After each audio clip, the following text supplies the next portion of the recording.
નમસ્તે વિદ્યાર્થી મિત્રો. હવે આપણે આજે ઓનલાઈન વર્ગમાં ધોરણ 7 પ્રકરણ 6 ત્રિકોણ અને તેના ગુણધર્મોનો અભ્યાસ કરીશું. સૌપ્રથમ ત્રિકોણ વિશે સમજ મેળવીશું, જેમાં તમે વિવિધ આકારો જોયેલા હશે.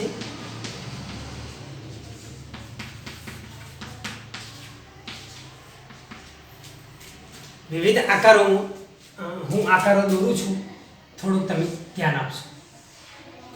આમ એક નાનકડો આકાર સમજૂતી પૂરતો દોરે છે, આને આપણે વર્તુળ કહીશું. ત્યારબાદ બીજો એક આકાર દોરીશું આપણે, જેને આપણે ચોરસ કહીશું, એ તમે જાણતા હશો. એના પછી ત્યારબાદ ત્રીજો એક આકાર દોરું છું, એનું તમારે નામ આપવાનું છે. તો તમે થોડુંક જાણતા હશો કે આ આપેલી આકૃતિ તમે ક્યાંક જોયેલી હશે. ઉદાહરણ તરીકે આપણે જોઈએ તો તમે કોઈ નાસ્તાની દુકાને જાઓ તો સમોસા ખાતા હશો, નવી સેન્ડવિચની નવી આઈટમ કોઈ સિટી શહેર વિસ્તારના બાળકો હોય તો એ લોકો જોતા હશે. તો આ જે આકૃતિ આપેલી છે એ 3 ખૂણા ધરાવે છે, 3 ખૂણાવાળી છે, 1 2 અને 3, જેને આપણે ત્રિકોણ કહીશું. ત્રિકોણનો મતલબ થશે ત્રિ મતલબ 3 અને કોણ એટલે ખૂણા.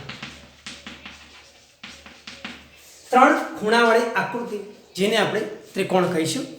આગળ જોઈશું થોડું આપણે પ્રકરણ 6 માં જે છે ત્રિકોણના ગુણધર્મોનો જે અભ્યાસ કરવાનો છે, એમાં ત્રિકોણ અને કઈ ક્ષમતાઓ છે, અંતઃસમુખ કોણ, બહિષ્કોણ, કયા ખૂણા હોય, કેટલા માપ હોય, શું હોય, એ બધું અંદર આપણને આ પ્રકરણમાં આપણે અભ્યાસમાં શીખીશું. તો ત્યાર બાળકો પણ જે આ વિડીયો જોઈ રહ્યા છે એને નમ્ર વિનંતી છે કે આપણી શાળાની જે યુટ્યુબ ચેનલ છે તેને સબસ્ક્રાઈબ કરશે, એટલે નવા વિડીયો જે આપણે મૂકીએ એ તમને મળી રહે. તો જોઈશું આપણે ત્રિકોણ અને તેના ગુણધર્મોમાં. સૌપ્રથમ આ તમને સમજૂતી મળી ગઈ હશે. પાયાના આકારો છે નાના, તમે જાણતા હશો, તમે આગળના ધોરણમાં પણ ભણેલા હશો. હવે આપણે આગળ જઈશું થોડું. મેં જે આકારો દોર્યા એ તમારી સમજૂતી પૂરતા હતા. હવે આપણે જોઈશું ત્રિકોણના અન્ય ગુણધર્મો છે. તો પ્રથમ આપણે ત્રિકોણની આકૃતિ દોરતા ખાસ શીખવું પડશે. ત્રિકોણની આકૃતિ દોરવામાં પહેલા આપણે મેં ખાલી સમજૂતી પૂરતી તમારા માટે આકૃતિ દોરું છું. આ મેં એક આકૃતિ દોરી છે જેનું નામ છે ત્રિકોણ, એ તમે જાણો છો. એમાં આપણે નામ આપી દઈશું A B C. મેં જે ABC નામ આપ્યા છે એ નામ એના બિંદુઓ કહેવાય. લખીએ આપણે બિંદુઓ. કોઈ પ્રશ્ન પૂછે, કોઈ ત્રિકોણ દોરેલો હોય અને ઉપર અંગ્રેજી ABCD ના જે અક્ષરો દર્શાવે, મૂળાક્ષરો, તો પૂછે કે કયા બિંદુઓ છે, તમે જવાબ આપી શકો છો કે બિંદુ A, બિંદુ B, બિંદુ C. અન્ય નામ પણ આપી શકીએ. તમે P Q R S નામ આપી શકો, T X Y Z, જે તમને યોગ્ય લાગે પણ નામ આપી શકો. બિંદુ દર્શાવીશું, બિંદુ A, બિંદુ B, બિંદુ C. ત્યારબાદ આપણે જોઈશું કે દરેક વ્યક્તિ હોય, ધારો કે મનુષ્ય છીએ આપણે, તો આપણા 2 હાથ છે જેના વડે આપણે કામ કરીએ છીએ. તો આ જે હાથ છે આપણી બાજુ કહેવાય. કોઈ પૂછે ભુજાઓ, જેને ગુજરાતીમાં અન્ય ઘણા બધા નામ આપે છે, ભુજા, બાજુ, કર, આ બધા અલગ અલગ નામ છે. તો આપણે ગણિતની ભાષા માટે ઉપયોગ કરવાનો છે એટલે બાજુ નામ આપીશું. તો ત્રિકોણની અંદર જે તમે આ જુઓ છો એ બાજુ છે. હું ઘાટા ચોકથી નિશાની થોડી દર્શાવી દઈશ. આ જે છે એની બાજુઓ થશે, જેના લીધે ત્રિકોણ બનશે. તો બાજુઓ કેટલી હશે એ લખીશું આપણે. તો બાજુ હશે 3 બાજુ હશે, 3 બાજુ 3 ખૂણા. હવે આપણે કઈ બાજુ થશે એ જોઈશું આપણે. તો આપણો હાથ શરૂ કરીએ. ધારો કે આપણે ઉદાહરણ લઈએ છીએ કે કોઈ મનુષ્યનો હાથ અથવા તમારો પોતાનો જ હાથ તમે લેશો, તો એ હાથ ખભો જે છે તમારે ત્યાંથી શરૂ કરી અહીં સુધીનો સંપૂર્ણ ભાગ તમારો હાથ કહેવાશે, આખો ભાગ. એ હાથની અંદર તમે જોશો તો ખભાથી માંડીને છેક મેં જે ચોક પકડ્યો છે ત્યાં સુધીનો ભાગ એના હાથ કહેશો અથવા બાજુ કહીશું આપણે. તો એ બાજુ કહીશું. તો ત્રિકોણને પણ એવું જશે. આ ખૂણા આ બિંદુથી શરૂ કરી આ બિંદુ સુધીનો જે ભાગ છે એ એક બાજુ થશે, બાજુ 1. આ બિંદુથી શરૂ કરી આ બિંદુ સુધી લઈશું બે બાજુ, બાજુ નંબર 2 બીજી બાજુ, આ ત્રીજી બાજુ, તો 3 બાજુ થઈ જશે. બાજુ હંમેશા એક વસ્તુ યાદ રાખવાની છે કે બાજુઓ હંમેશા રેખાખંડથી બને છે, રેખાથી નહીં. તો રેખાખંડથી બનતી બાજુ, તો આપણે રેખાખંડનું ચિહ્ન મૂકીશું. પહેલા આ જે ચિહ્ન છે રેખાખંડનું ચિહ્ન છે એ મૂકેલું છે, તમે ધ્યાન રાખશો. પહેલી બાજુ લખીશું રેખાખંડ AB, બીજી બાજુ લખીશું આપણે રેખાખંડ BC, અને ત્રીજી બાજુ લખીશું આપણે રેખાખંડ AC અથવા CA, તમે જેમ લખો એમ. તો 3 બિંદુઓ થાય, 3 બાજુઓ થાય. ખાસ યાદ રાખો કેટલા બિંદુઓ થાય, કેટલી બાજુ થાય, ખાસ તમારે યાદ રાખવાની છે. ત્યાર પછી ખૂણાની વાત કરીશું આપણે. તો ખૂણાઓ, તો સૌપ્રથમ પ્રશ્ન હશે કેટલા ખૂણાઓ હોય. ધારો કે અહીંયા ત્રિકોણની આકૃતિ છે તો 3 ખૂણા રહેશે. ધારો કે ચોરસની આકૃતિ હોય તો 4 ખૂણા રહેશે. તમારું ઘર હોય, તમારું ઘર તમે જે બનાવેલું હોય તેમાં 4 ખૂણા પડતા હોય, તમે જોજો. અથવા તો કોઈ અન્ય આકારમાં પડેલું એટલા પ્રમાણે ખૂણા બનતા છે. લંબચોરસ હશે તો પણ 4 ખૂણા બનશે, અને ચોરસ હશે તો પણ 4 ખૂણા બનશે. એટલે ખૂણા એટલે મીન્સ કે કોર્નરનો ભાગ, ઇંગ્લિશમાં જેને કોર્નર કહેવાય, ખૂણાનો ભાગ. આપણે અમુક વસ્તુ મૂકીએ છીએ, એટલે આપણે ખૂણામાં મૂકી દો. એટલે ખૂણો એટલે મીન્સ એક પ્રકારની બંને બાજુની દિવાલ ટચ થતી એવી જગ્યા. તમે એ તમારા ઘરમાં પણ નજર કરી શકશો, જોઈ શકશો. તો અહીંયા 3 ખૂણાઓ આપેલા ત્રિકોણમાં જોવા મળશે. 3 ખૂણાઓ પૈકી કયા કયા ખૂણા રહેશે એ આપણે જોઈશું. તો ખૂણો 1 કયા ખૂણો રહેશે? તો ખૂણો ABC. ખૂણામાં 3 બિંદુનો નિર્દેશ કરવો પડશે તમારે, જેથી ખૂણાનો ખ્યાલ. બીજો ખૂણો લઈશું, ખૂણા નંબર 2. આપણે 3 ખૂણાઓ રહેશે, કયા કયા ખૂણાઓ રહેશે એ આપણે નજર કરીશું. બીજા નંબરના ખૂણામાં જોઈશું આપણે BCA. ખૂણા નંબર 3 લઈશું આપણે. ખૂણા નંબર 3 માં CAB અથવા ACB, તમે જો આપણે CAB લખીશું. આ પ્રમાણે આપણને 3 ખૂણા મળશે. તો વિદ્યાર્થી મિત્રો તમે સમજી ગયા છો ત્રિકોણની અંદર શું શું હોય. 3 બિંદુઓ, જેને જેવું A ને શિરોબિંદુ કહેવાય, શિરોબિંદુઓ પણ કહેવાય, બિંદુઓ પણ કહેવાય અને શિરોબિંદુઓ પણ કહેવાય. 3 બાજુઓ છે, રેખાખંડ AB, રેખાખંડ BC, રેખાખંડ AC. એ બાજુઓ થશે 3 ની, ખૂણાઓ 3 થશે. ખૂણો ABC, ખૂણો BCA, ખૂણો CAB. 3 ખૂણા મળી ગયા છે આપણને. તો વિદ્યાર્થી મિત્રો તમે એટલું સમજી ગયા હશો કે ત્રિકોણમાં શું શું અંદર હોય છે. થોડાક આપણે આગળ વધીશું. તો ત્રિકોણના પ્રકાર વિશે તમે કદાચ સમજ્યા હશો, જોયા હશે અથવા સાંભળ્યું હશે. તો ત્રિકોણના પ્રકાર વિશેની માહિતી મેળવીશું આપણે. તો પ્રકારોની માહિતી મેળવીશું. તો ત્રિકોણના પ્રકારોમાં એવું હોય કે 2 વસ્તુને ધ્યાનમાં રાખીને એના પ્રકારો આપવામાં આવે છે. એ 2 વસ્તુની અંદર એવું હશે કે એક પ્રકાર લઈશું આપણે. ધારો તો ખૂણાના આધારે 1 નંબર, ખૂણાના આધારે ત્રિકોણના પ્રકારો હશે. ખૂણાના આધારે પ્રકારો 2 નંબર છે બાજુઓના આધારે. બાજુઓના આધારે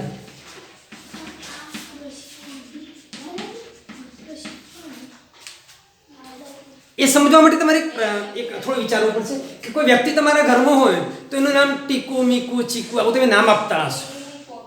એનું સાચું નામ તો હોય કે છગન, મગન, રમણ, જે નામ હોય, અથવા એના સિવાય તમે ટીકુ, મીકુ આવું નામ આપતા હશો. તો બંને નામ એક જ વ્યક્તિના થશે, અને બંનેમાં એ વ્યક્તિ કે છગન નામ હોય કોઈ બાળકનું તમારા ઘરમાં, તો કોઈ વ્યક્તિનું નામ છગન હોય, અથવા તો મગન હોય, અથવા તો રમણ હોય, જે નામ હોય. અને એનું ટીકુ, મીકુ છે તમે નામ રાખ્યું. કોઈ વ્યક્તિને કહે છે છગનને બોલાઈ આવો, તો એ વ્યક્તિ પેલા વ્યક્તિને જ બોલાવશે, અને ટીકુને બોલાઈ આવો તો ટીકુ પણ એ પ્રમાણે તમારું એ વ્યક્તિને બોલાવશે. તો બંને પ્રકારો, બંને નામ એક જ વ્યક્તિના છે, પણ બંને અલગ અલગ નામ આપણે આપેલા છે. એ પ્રમાણે ત્રિકોણની અંદર પણ એવું જોવા મળે છે. ખૂણાના આધારે પ્રકારો પડશે અને બાજુઓના આધારે પ્રકારો પડશે. આ ખૂણા અને બાજુના આધારે પ્રકારો જે પડે છે એમાં અલગ અલગ ત્રિકોણના નામ આપવામાં આવ્યા છે, જે આપણે થોડું જોઈશું. ખૂણાના આધારે જે પ્રકારો છે એની અંદર એક તમે સાંભળ્યું જશે, તમે નાના ધોરણમાં, પાંચમા ધોરણમાં, ચોથા ધોરણમાં, ત્રીજા ધોરણમાં અથવા તો કોઈ ટ્યુશન ક્લાસમાં જતા હશો તો શિક્ષકે તમને શીખવાડેલું જશે. ખૂણાના આધારે કાટકોણ ત્રિકોણ,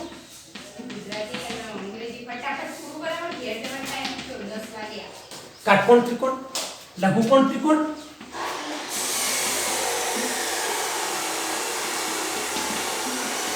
ગુરુકોણ ત્રિકોણ. આ ત્રણ પ્રકારના ત્રિકોણ દેખાશે તમને. ત્રણ પ્રકારના ત્રિકોણ થશે: કાટકોણ, લઘુકોણ અને ગુરુકોણ. બાજુના આધારે, બાજુ કે એના બે હાથ જે બાજુ છે એના આધારે આપણે એના પ્રકારો જોઈશું. તો વિષમ બાજુ ત્રિકોણ, સમબાજુ ત્રિકોણ, સમદ્વિબાજુ ત્રિકોણ.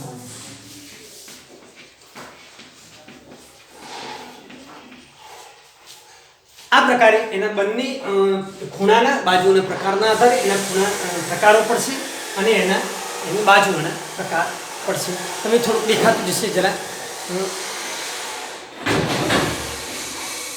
Okay, right. તો આ રીતેના પ્રકારો પડશે. તો હવે તમે સમજી ગયા છો ત્રિકોણમાં શું શું માહિતી છે.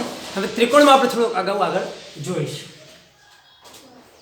જો તમે ઈચ્છતા હોય તો એક નોંધ કરી લેશો, જેથી તમે સમય તમને મળે ત્યારે તમે વાંચન કરશો તો તમને ત્રિકોણ વિશે ખાસ યાદ છે. ગણિત વિષય એવો છે કે જે તમે સમજો, રસ કેળવો તો જ ગણિત વિષયમાં તમને ખબર પડે, નહીંતર તમે ગમે તેટલું ગોખો તો પણ તમને ખબર પડે નહીં. તો આ નોંધ તમે કરી લેશો. નોંધ કર્યા પછી તમે એમાં થોડું વાંચન કરશો, થોડું અલગ અલગ ત્રિકોણના ઉદાહરણ લેશો, જેથી તમને સમજૂતી મળે. આપણે સ્વાધ્યાય પૂરતું તમારી ખાલી ઘરે હોમવર્ક કરવું હોય અથવા જાતે તમારે હોમવર્ક કરવું હોય ત્યારે એના પૂરતું એક ત્રિકોણનું ઉદાહરણ તમને આપણે આપીએ છીએ, જે તમે ઘરે જાતે કરી શકશો. ઓકે, તો હવે આ ભૂસી કાઢીએ છીએ આપણે, જેથી તમે આગળ અભ્યાસ કરી શકો, બીજી નોંધ કરી શકો. બીજું તમને ગૃહ કાર્ય પણ આપણે આપીશું, જે તમે ગૃહ કાર્ય ઘરે કરી શકો છો.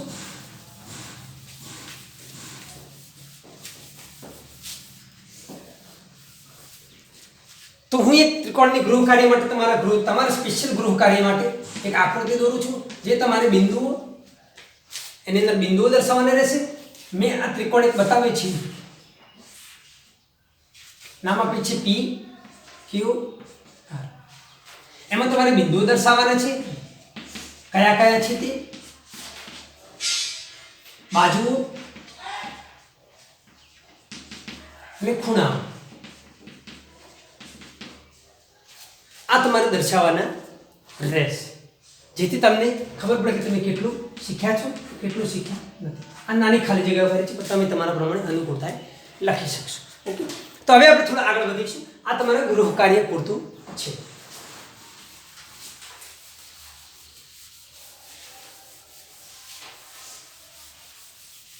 હવે આપણે થોડાક આગળ વધીશું અને આગળ વધીને નોંધ કરીશું કે હવે ત્રિકોણમાં આગળ શું શું આવશે. આગળ ત્રિકોણમાં શું શું છે એના પહેલા ખાસ તમારે સમજૂતી મેળવવી પડશે કે ગુરુકોણ, કાટકોણ, લઘુકોણ, સમબાજુ, વિષમબાજુ, સમદ્વિબાજુ, આ જે ત્રિકોણો છે એમાં શું શું તફાવત છે. તો એક જોઈશું આપણે નાનકડો. તો ગુરુકોણ,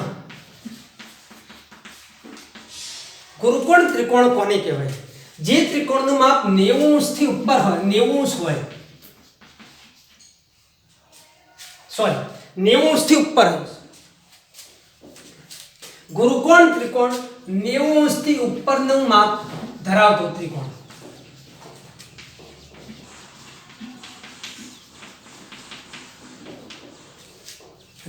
થી ઉપરનું માપ ધરાવતો ત્રિકોણ ગુરુ એટલે મોટું, એટલે 90 થી વધુ હોય મોટું. ઓકે, બીજું જોઈશે લઘુકોણ. તમે જાણતા જશો લઘુ એટલે નાનું. તો 90 થી નાનું માપ તમને થોડું ખ્યાલ આવી જશે. 90 થી નાનું માપ હોય કેવા પ્રકારનો ત્રિકોણ. હવે કાટકોણ જોઈશું. હવે કાટકોણ એટલે મીન્સ કે પોતે જ જેનું માપ 90 જ હોય તે ત્રિકોણ. જેનું માપ 90 જ હોય એવું ત્રિકોણ. તો આ હતા ખૂણાના આધારે જે ત્રિકોણો છે, ખૂણાના આધારે જે ત્રિકોણના પ્રકાર પડ્યા હતા એ સમજીએ છીએ. ત્યારબાદ બાજુઓના આધારે તો વિષમ બાજુ, સમબાજુ, સમદ્વિ બાજુ.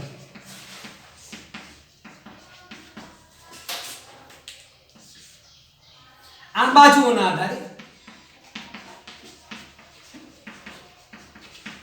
બાજુના આધારે જે ત્રણ પ્રકાર મેં અગાઉ તમને લખાવ્યા હતા એમ સમજૂતી. વિષમ બાજુ, વિષમ એટલે અલગ અલગ, એ તમે જાણતા છો, ગુજરાતી શબ્દ છે.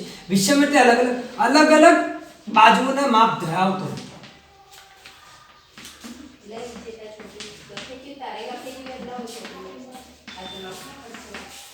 અલગ અલગ બાજુઓના માપ ધરાવતો ત્રિકોણ. સમબાજુ, સમ એટલે સરખું, સમાન બાજુઓના માપ હોય. બાજુઓના માપ કેવા હોય? સરખા હોય, સમાન બાજુઓના માપ હોય તેવો ત્રિકોણ. સમદ્વિ બાજુ, સમદ્વિ, સમ એટલે સમાન, દ્વિ એટલે બે, જેની બે બાજુઓ જ સરખી હોય, બે બાજુ સમાન હોય, સમાન માપ વાળી હોય, બે બાજુ સમાન માપ વાળી, બે બાજુ સમાન માપ વાળી હોય તેવો ત્રિકોણ.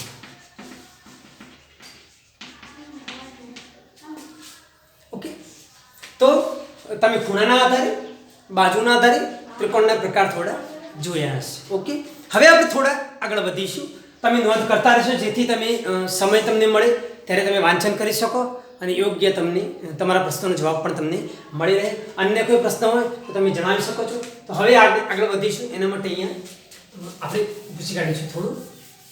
હવે તમે આગળ થોડું ધ્યાન આપશો તો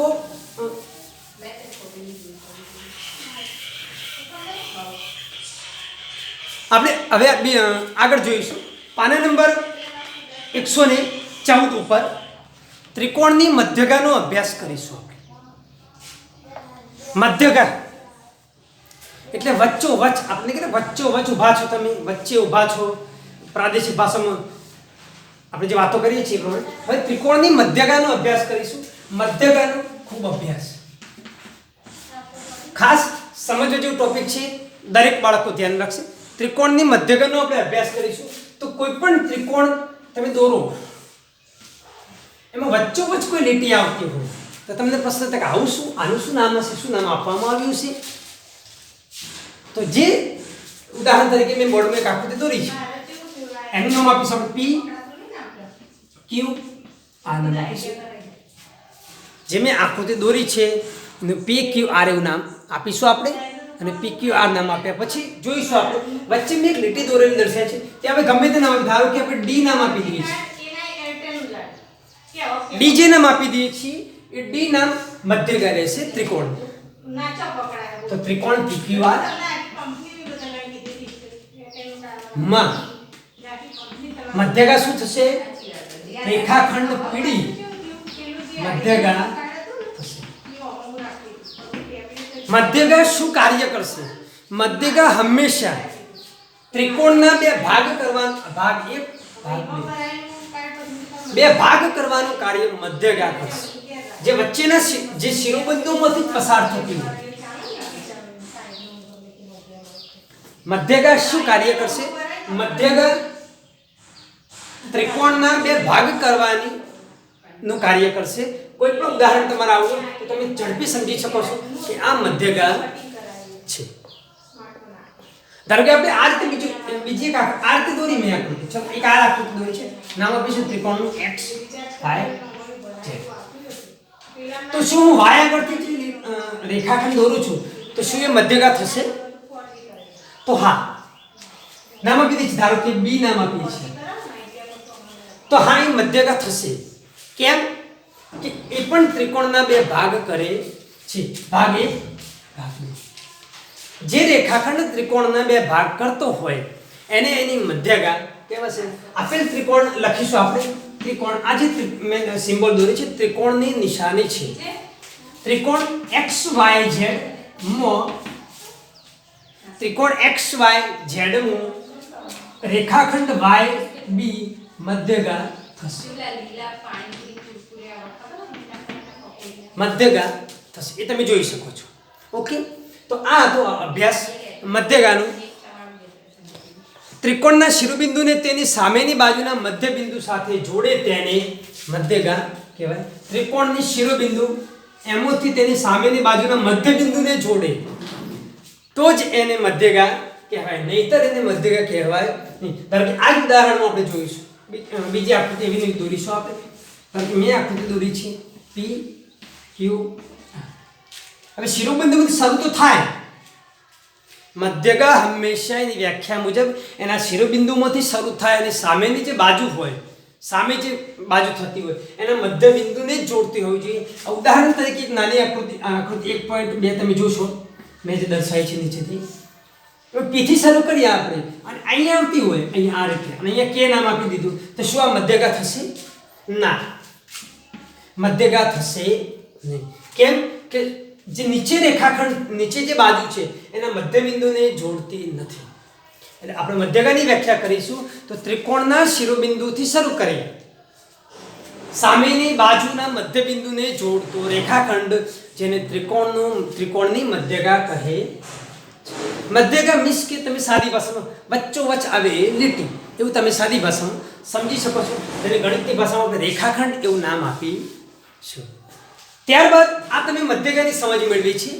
એમાં ખાસ તમારે એક બાબત જ યાદ રાખવાની છે કે શિરોબિંદુમાંથી નીકળતી રેખાખંડ શિરોબિંદુમાંથી નીકળતો હોય અને એના મધ્યબિંદુને જોડતો હોય, સામેની બાજુના મધ્યબિંદુને જોડતો હોય તો જ એને મધ્યગા કહેવાશે, નહીતર એને મધ્યગા કહેવાશે નહીં. આ ખાસ તમારે નોંધ કરવાની છે. આ પણ તમે તમારા નોટબુકની અંદર નોંધ કરી લેશો, જેથી સમય મળે તમે વાંચન કરી યોગ્ય સમજ મેળવી શકશો. જો તમારો કોઈ પ્રશ્ન હોય તો તમે આવી અને એનું સમાધાન મેળવી શકો છો. હવે આપણે આગળ જઈશું, ત્રિકોણના ભેદનો અભ્યાસ કરીશું.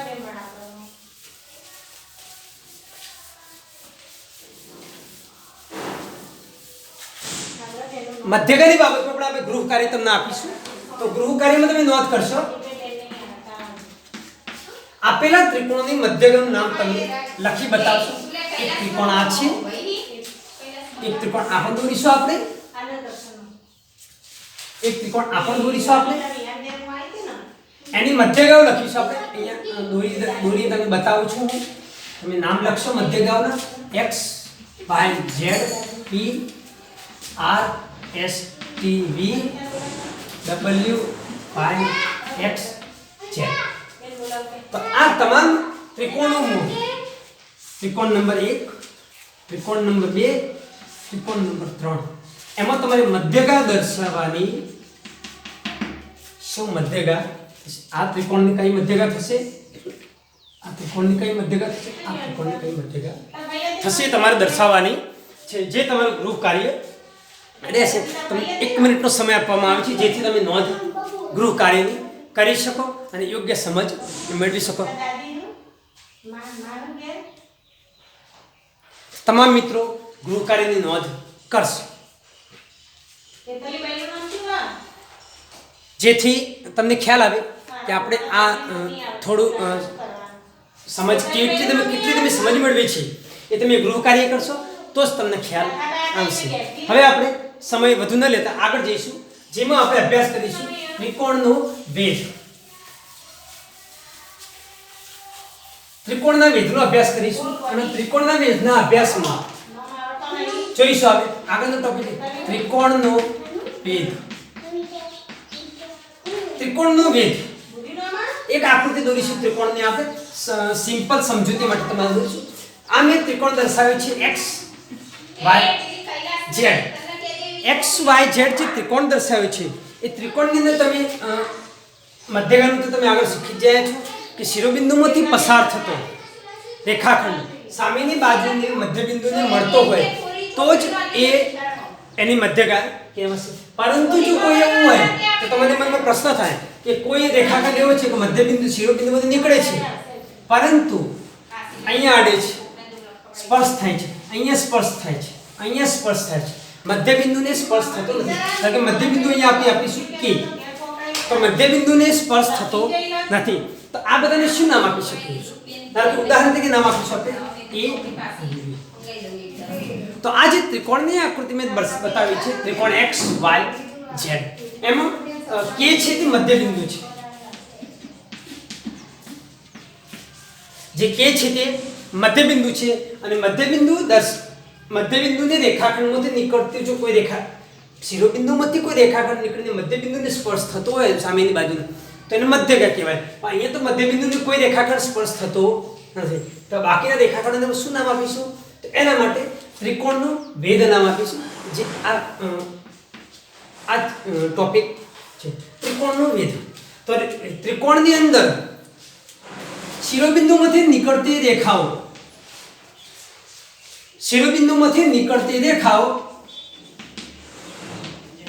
રેખાખંડ, શિરોબિંદુમાંથી નીકળતા રેખાખંડ અથવા રેખાખંડ, તમે જે કહી શકો, રેખાખંડ કહો અથવા તો રેખાખંડો જે સામેની બાજુના અલગ અલગ બિંદુઓને સ્પર્શતા હોય તો તે વેદ કહે, તેને ત્રિકોણનો વેદ કહે છે. ઉદાહરણ તરીકે જોઈશું આપણે આપેલા ત્રિકોણનું, તો આપેલું ત્રિકોણ શું નામ આપીશું આપણે? ત્રિકોણ XYZ. ત્રિકોણ XYZ જેના વેદ જોઈશું આપણે. રેખાખંડ XA, એક નંબર જો તમે આપી, એક નંબર, બે નંબર આપ્યા છે ને. રેખાખંડ XA, રેખાખંડ X, અહીં નામ આપી દઈશું ગમે તે તરીકે આપણે C નામ આપી દઈએ. રેખાખંડ XC, રેખાખંડ XB, તો એના વેદ કહેવાશે. આ એના વેદ થશે જે આપણે દર્શાવ્યું છે XA, XC, XB અને XZ પણ દર્શાવી શકાય છે, પણ આપણે દર્શાવતા નથી. તો અસંખ્ય વેદ હોય છે. મધ્યગા હંમેશા ત્રિકોણની અંદર એક જ હોઈ શકે છે. એક ત્રિકોણ દોરવામાં વધુમાં વધુ ત્રણ હોઈ શકે છે મધ્યગા, જ્યારે વેદ અસંખ્ય અથવા તો વધુમાં વધુ હોઈ શકે છે. કોઈ પ્રશ્ન પરીક્ષાની અંદર કોઈ પ્રશ્ન પૂછાય કે ત્રિકોણની અંદર કેટલી મધ્યગા હોવાની શક્યતા છે, તો 3 મધ્યગા હોવાની શક્યતા છે. અને વેદનું પૂછાય, મધ્યગાની જગ્યાએ વેદ હોય કે ત્રિકોણમાં કેટલા વેદ હોવાની શક્યતા છે, તો ત્રિકોણના વેદ અસંખ્ય હોવાની શક્યતા છે. તો બાળ મિત્રો, આજે આપણે ત્રિકોણના વિવિધ પ્રકારો, બાજુના આધારે, ખૂણાના આધારે, ત્રિકોણના બિંદુઓ, ત્રિકોણના શિરોબિંદુઓ, ત્રિકોણના ખૂણાઓ, બાજુઓ વિશે તમને સમજ આપી. ત્યારબાદ ત્રિકોણની મધ્યગા વિશે તમને સમજ આપી. એના પછી ત્યારબાદ ત્રિકોણના વેદ વિશે સમજ આપી. થોડુંક ગૃહકાર્ય પણ તમને આપ્યું. એ ગૃહકાર્ય તમે ઘરે લખશો, જેથી વધુ સમજ તમે મેળવી શકશો. હવે ત્રિકોણના વેદ બાબતથી પણ આપણે તમને ગૃહકાર્ય થોડું આપીશું, એ તમે ધ્યાનથી નોંધ કરશો. આ પણ તમે નોંધ કરશો. 1 મિનિટનો સમય તમને આપવામાં આવે છે. ફટાફટ ઉતાવળ પ્રમાણે તમે નોંધ કરી લેશો, જેથી તમે સમજ મેળવી શકશો. પાના નંબર 115 ઉપર ધોરણ 6 ગણિતની અંદર ત્રિકોણના ગુણધર્મો, પાના નંબર 115 ઉપર પણ આ સમજૂતી આપેલી છે. હવે આપણે ગૃહકાર્ય માટે આ તમે 1 મિનિટનો સમય તમને આપી જ દઈએ છીએ આપણે, તો નોંધ કરતા રહેશો વિદ્યાર્થી મિત્રો.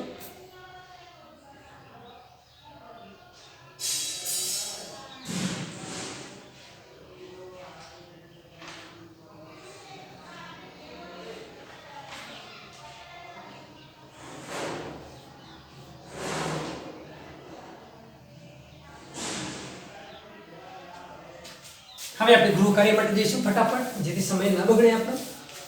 ગૃહકાર્ય માટે આકૃતિ હું દોરું છું, આકૃતિ તમારે બોર્ડમાં દોરવાની છે. આજે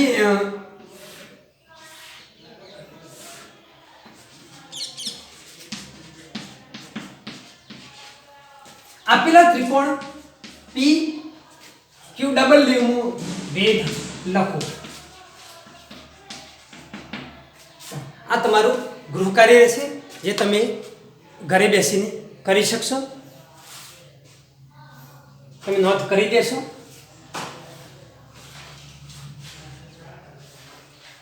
તો વિદ્યાર્થી મિત્રો, તમે ગૃહકાર્ય નોંધ કરેલી છે એવી આશા સાથે હવે વિડીયોનો અંત લાવીશું આપણે. અને તમે ઘરે યોગ્ય મહેનત કરશો, ઓનલાઈન શિક્ષણ મેળવશો, એ બદલ દરેક બાળક સફળ થાય બદલ મારા અભિનંદન છે. તો બાળકોને કોઈ સમસ્યા હોય તો તે જણાવી શકશે.